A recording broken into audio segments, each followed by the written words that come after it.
μίλησες με τον Κάρλος Κεϊρός μετά το μάτς με την Εθνική. Τι σου είπε και κατάλαβες ότι σκοπεύει να ανανεώσει την εμπιστοσύνη προς το πρόσωπό σου? Não, ele deu-me os parabéns, ficou bastante contente.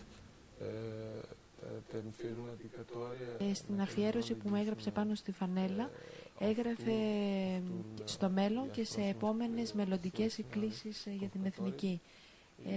Ο Κεϊρός είναι ένας προπονητής ο οποίος θέλει να ανανεώσει την Εθνική και γι' αυτό του έχουν κάνει και μεγάλη κριτική. Πιστεύω ότι εγώ είμαι ένα στοίχημα το οποίο κέρδισε, ότι δοκίμασε να με βάλει, πειραματίστηκε και του βγήκε σωστός ο πειραματισμός του.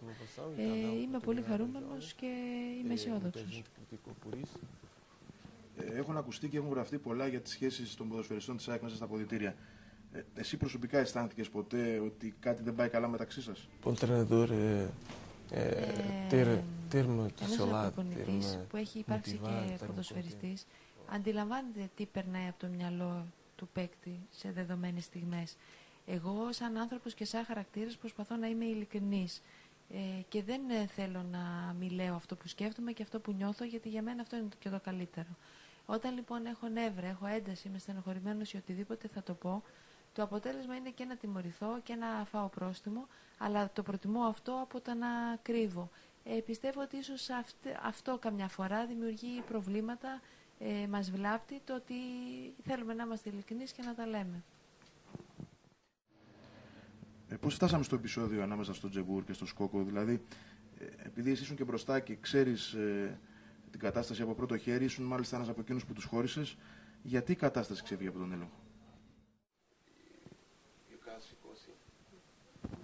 Είναι φυσιολογικό να συμβαίνουν τέτοια πράγματα όταν υπάρχει ένταση στην ομάδα. Έγινε μια παρεξήγηση κατά τη διάρκεια της προπόνησης. Κανένας βέβαια δεν φαντάστηκε ότι θα έφτανε σε αυτό το σημείο.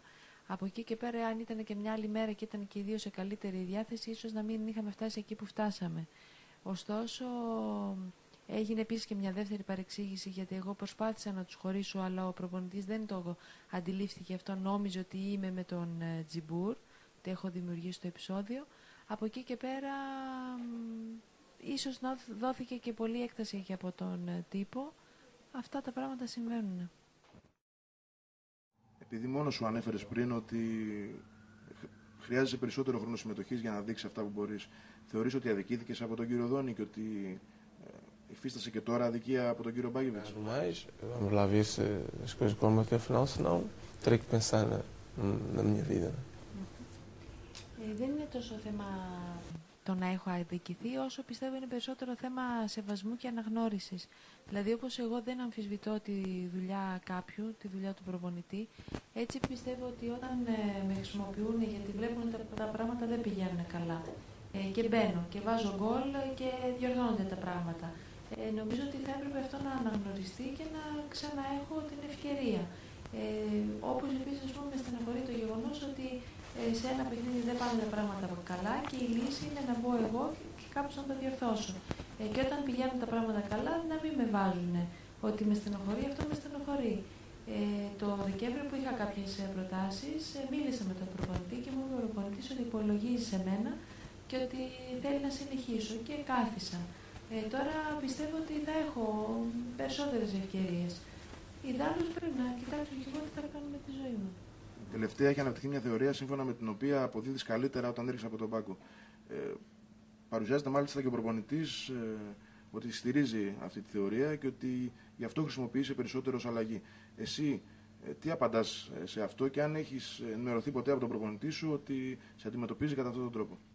Tenho conseguido suportar isso e as coisas têm corrido bem, mas ninguém é de ferro. Δεν πιστεύω ότι υπάρχει κάποιο συγκεκριμένο πλάνο του προπονητή.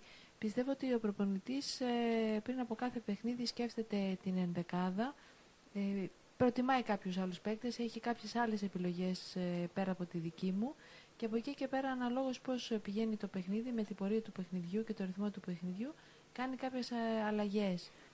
Σίγουρα για μένα αυτό το να μην ξεκινάω βασικός ή να ξεκινάω βασικός και πάλι να δίνω λύση και πάλι να βοηθάω την ομάδα μου και να μην βλέπω μια συνέχεια, είναι κάτι το οποίο με στενοχωρεί, μου αφαιρεί λίγο το κίνητρο, αλλά πάντα προσπαθώ και πάντα όταν με βάζουν δίνω το καλύτερο, αλλά σίγουρο ότι είναι κάπως στενάχωρη κατάσταση είναι, γιατί στο κάτω-κάτω κανένας δεν είναι από σίδερο.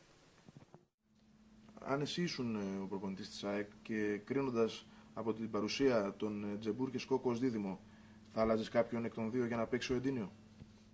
Portanto, se tivesse dado continuidade, talvez teria mais gol também. É assim. Δεν νομίζω ότι αυτό είναι το πρόβλημα. Σίγουρα ο προπονητής κάνει κάποιες επιλογές οι οποίες είναι σεβαστές.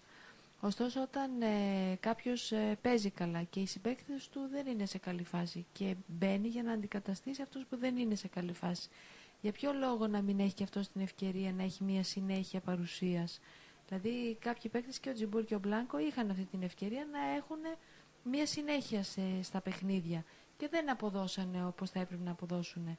Εγώ γιατί να μην έχω αυτή την ευκαιρία, και πιστεύω ότι έχοντας αυτή την ευκαιρία θα έκανα τα πράγματα πολύ καλύτερα.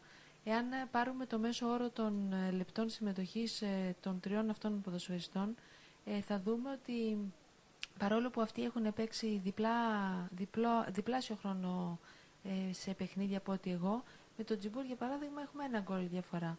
Με τον Μπλάνκο έχουμε 4-5, αλλά έχουν παίξει πολύ περισσότερο από μένα, έχουν παίξει τουλάχιστον το διπλάσιο.